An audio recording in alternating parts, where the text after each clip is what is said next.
നമസ്കാരം. കേരളത്തിലെ അടിസ്ഥാന സൗകര്യ വികസനത്തിൽ ഒരു പ്രധാനപ്പെട്ട ഒരു നാഴികക്കല്ലാണ് ഹൈവേ വികസനം.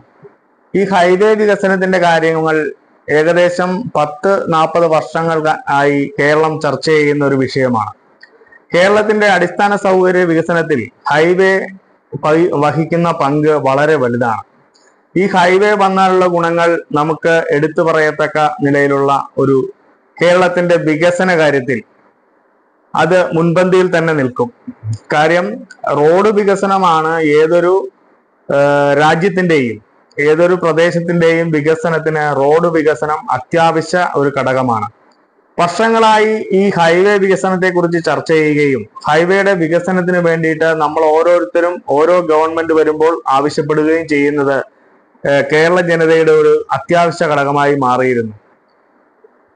കഴിഞ്ഞ LDF സർക്കാർ അധികാരത്തിൽ വന്നതിന് ശേഷം, വ്യക്തമായി പറഞ്ഞാൽ പിണറായി സർക്കാർ അധികാരത്തിൽ വന്നതിന് ശേഷമാണ് ഈ ഹൈവേ വികസനത്തിന് പുതുജീവൻ വെക്കുകയും ആ ഹൈവേ വികസനത്തിന് വേണ്ടിയിട്ടുള്ള പ്രവർത്തനങ്ങളിൽ മുഖ്യമന്ത്രി പിണറായി വിജയൻ എടുത്ത എഫേർട്ട് വളരെ വലുതാണ്.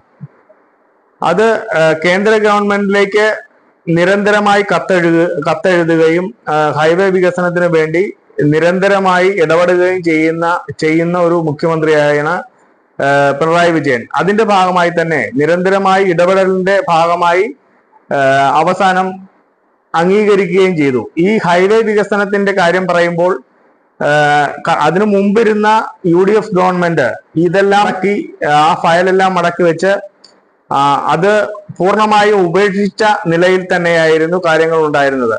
അതിനുശേഷമാണ് പിണറായി സർക്കാർ അധികാരത്തിൽ വന്ന ഈ ഹൈവേ വികസനത്തിന് വേണ്ടിയിട്ടുള്ള പ്രവർത്തനങ്ങളിൽ ഏറ്റവും ത്യാഗപൂർണമായിട്ടുള്ള കാര്യങ്ങൾ ചെയ്തത്. അതിന്റെയൊക്കെ അടിസ്ഥാനത്തിലാണ് പിന്നീട് കേന്ദ്ര ഗവൺമെന്റിൽ നിന്ന് അംഗീകാരം വാങ്ങുകയും ആ അംഗീകാരം ലഭിച്ചത് തന്നെ 25% തുക അങ്ങോട്ട് മുടക്കിയതെങ്കിൽ മാത്രമേ ഹൈവേ വികസനം സാധ്യമാവൂ എന്ന് പറഞ്ഞതിന്റെ അടിസ്ഥാനത്തിൽ ആണ് ആ ഹൈവേ വികസനം സാധ്യമായത്. എങ്കിൽ പോലും നമ്മൾ ആ സ്ഥലമേറ്റെടുപ്പിന്റെ തുകയായിട്ടുള്ള 25% തുക തിരിച്ച് കേന്ദ്ര ഗവൺമെന്റിലേക്ക് അടച്ചതിന്റെ ഫലമായിട്ടാണ് നമുക്ക് ഈ ഹൈവേ വികസനം സാധ്യമായത്. ഒടുവിൽ ഹൈവേ വികസനം നല്ല നിലയിൽ പുരോഗമിക്കുകയുമാണ്. ഇപ്പോൾ ഈ 2025 അവസാനിക്കാൻ പോകുന്ന ഈ സമയത്ത് കേന്ദ്ര ഗവൺമെന്റിൽ നിന്ന് മറ്റൊരു അറിയിപ്പ് കൂടി വന്നിരിക്കുകയാണ്. 5 ഹൈവേകൾക്കുള്ള അനുമതി കൂടി നൽകിയിരിക്കുകയാണ്. 5 റോഡ് ഹൈവേ വികസനത്തിന്റെ ഭാഗമായിട്ടുള്ള 5 റോഡുകൾ കൂടി കേരളത്തിന്റെ വികസനത്തിന് ഉതകുന്ന തരത്തിലുള്ള 5 റോഡുകൾ കൂടി അനുവദിച്ചിരിക്കുകയാണ്. ഇപ്പോൾ നിരന്തരമായ ഇടപെടലിന്റെയൊക്കെ ഭാഗമായിട്ടാണ് ഈ 5 റോഡുകൾക്ക് അനുമതി നൽകിയത്. നമുക്ക് എന്തായാലും മുഹമ്മദ് റിയാസ് പറയുന്ന ആ വാക്കുകളിലേക്ക് നമുക്കൊന്ന് പോവാം. കേരളത്തിൽ 5 പുതിയ ദേശീയപാതകൾ കൂടി യാഥാർത്ഥ്യമാകാൻ പോവുകയാണ്. അതിന്റെ പദ്ധതി രേഖ തയ്യാറാക്കാനുള്ള നടപടിക്രമങ്ങൾ കേന്ദ്രം ആരംഭിച്ചു കഴിഞ്ഞു. ഈ ഘട്ടത്തിൽ മന്ത്രി മുഹമ്മദ് റിയാസ് റിപ്പോർട്ടറിയോടൊപ്പം ചേരുകയാണ്. മിനിസ്റ്റർ, ഏതൊക്കെ പാതകളാണ് ദേശീയപാത നിലവാരത്തിലേക്ക് ഉയർത്തുന്നത്? നേരത്തെ കേരളത്തിന്റെ ബഹുമാനപ്പെട്ട മുഖ്യമന്ത്രിക്കൊപ്പം ശ്രീ നിതിൻ ഗഡ്കരിയുമായി ഡൽഹിയിൽ പോയി ചർച്ച ചെയ്ത ഘട്ടത്തിൽ നിർദ്ദേശം വച്ച പ്രധാനപ്പെട്ട പാതകളാണ്. ഞാൻ മറ്റു വിശദവിവരങ്ങളിലേക്ക് ഇപ്പോൾ കിടക്കുന്നില്ല. എറണാകുളം ജില്ലയിലെ വൈപ്പിനും ഏറെ ആശ്വാസകരമാകുന്നതുണ്ട്. അതുപോലെ കോഴിക്കോട്ടെ എയർപോർട്ട് റോഡ്, രാമനാട്ടുകര മുതൽ കോഴിക്കോട് എയർപോർട്ട് വരെയുള്ള റോഡ് ഇതിൽ വന്നു എന്നുള്ളത് ഏറെ ആശ്വാസകരമാണ്. അതുപോലെ കണ്ണൂർ ജില്ലയിൽ ഉൾപ്പെടെ പ്രധാനപ്പെട്ട 5 റോഡുകളാണ് അത് വന്നിരിക്കുകയാണ്. അപ്പോൾ അത് തീർച്ചയായിട്ടും കേരളത്തിൻ്റെ പശ്ചാത്തല വികസന മേഖലയെ സംബന്ധിച്ചിടത്തോളം ഏറെ സന്തോഷകരമായ കാര്യമാണ്.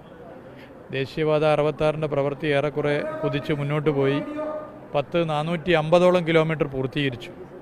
444 കിലോമീറ്റർ കഴിഞ്ഞ 2 ആഴ്ച മുമ്പ് പൂർത്തീകരിച്ചു. അപ്പോൾ ആ ഘട്ടത്തിൽ കേരളത്തിന് വീണ്ടും സംസ്ഥാന സർക്കാർ മുന്നോട്ട് വെച്ച നിർദ്ദേശങ്ങൾ അംഗീകരിച്ചുകൊണ്ട് ഈ പാതകൾ വരുന്നത് സംസ്ഥാനത്തെ സംബന്ധിച്ചിടത്തോളം ഏറെ സന്തോഷിക്കേണ്ട ഒരു കാര്യമാണ്. അടുത്ത നടപടിക്രമങ്ങൾ എന്തൊക്കെയാണ്? എപ്പോഴായിരിക്കും ജനങ്ങൾക്ക് വേഗത്തിൽ നടത്തി ഇതിൻ്റെ മറ്റ് പ്രവർത്തനങ്ങളിലേക്ക് പോകണം. അത് എത്രയും വേഗത്തിലാക്കും. അപ്പോൾ 5 പുതിയ ദേശീയപാതകൾ കൂടി എത്രയും പെട്ടെന്ന് കേരളത്തിൽ യാഥാർത്ഥ്യമാകുമെന്നാണ് മന്ത്രി മുഹമ്മദ് റിയാസ് വ്യക്തമാക്കിയത്. വീഡിയോ ജേർണലിസ്റ്റ് രജീഷ് ഭാസ്കറിനൊപ്പം reporter Shabaz Ahmed, in reporter, Kochi. ഈ 5 ഹൈവേ കൂടി വരുന്നതോടുകൂടി കേരളത്തിന്റെ വികസനത്തിൽ നാണ്യം കുറിക്കുന്ന ഒരുപാട് കാര്യങ്ങൾ ചെയ്യും. കാര്യം ഈ അടിസ്ഥാന വികസന സൗകര്യത്തിൽ ഹൈവേകൾക്കും റോഡുകൾക്കുമുള്ള പങ്ക് വളരെ വലുതാണ്. ഇപ്പോ ഈ ഹൈവേ വികസനം NH-66 പണി പുരോഗമിച്ചുകൊണ്ടിരിക്കുകയാണ്. ഏകദേശം 75-80% പണി പൂർത്തിയായിട്ടുണ്ട്. അതിന്റെ ഭാഗമായിട്ടാണ് ഇപ്പോൾ ഈ വേഗത്തിൽ പണി പുരോഗമിക്കുന്നതിന്റെ ഭാഗമായിട്ട് കൂടിയാണ് ഇപ്പോൾ മുഖ്യമന്ത്രി കേന്ദ്ര ഗവൺമെന്റിലേക്ക് ഉപരിതല ഗതാഗത മന്ത്രിക്ക് കത്തയച്ചതിന്റെയൊക്കെ ഫലമായിട്ടാണ് ഇപ്പോൾ ഈ 5 ഹൈവേകൾക്ക് കൂടി അനുമതി നൽകിയിരിക്കുന്നത്. ഈ ഹൈവേ കൂടി വരുമ്പോൾ കേരളത്തിന്റെ വികസനത്തിന് നല്ല നിലയിലുള്ള പുരോഗതി ഉണ്ടാകും. ഇപ്പോ എറണാകുളത്തും അതുപോലെ തന്നെ കോഴിക്കോടും കണ്ണൂർ പോലുള്ള പ്രദേശങ്ങളിലൊക്കെയാണ് ഈ 5 ഹൈവേകൾ വരുന്നത്. ചെറിയ ചെറിയ ഹൈവേകളാണെങ്കിലും ഇത് കേരളത്തിന്റെ അടിസ്ഥാന സൗകര്യ വികസനത്തിൽ കാര്യമായ പുരോഗതി ഉണ്ടാകും എന്നുള്ള കാര്യത്തിൽ തർക്കമില്ല. ഇനി മറ്റൊരു കാര്യം എന്ന് പറയുന്നത് വിഴിഞ്ഞം, അതുപോലെ തന്നെ തീരദേശ ഹൈവേ, മലയോര ഹൈവേ എന്നീ ഹൈവേകളും വികസിക്കുന്നുണ്ട്. ഈ ഹൈവേകളെല്ലാം റോഡുകളെല്ലാം വികസിക്കുന്നതിന്റെ ഭാഗമായി കേരളത്തിലെമ്പാടും നല്ല നിലയിലുള്ള പുരോഗതി ഉണ്ടാകും.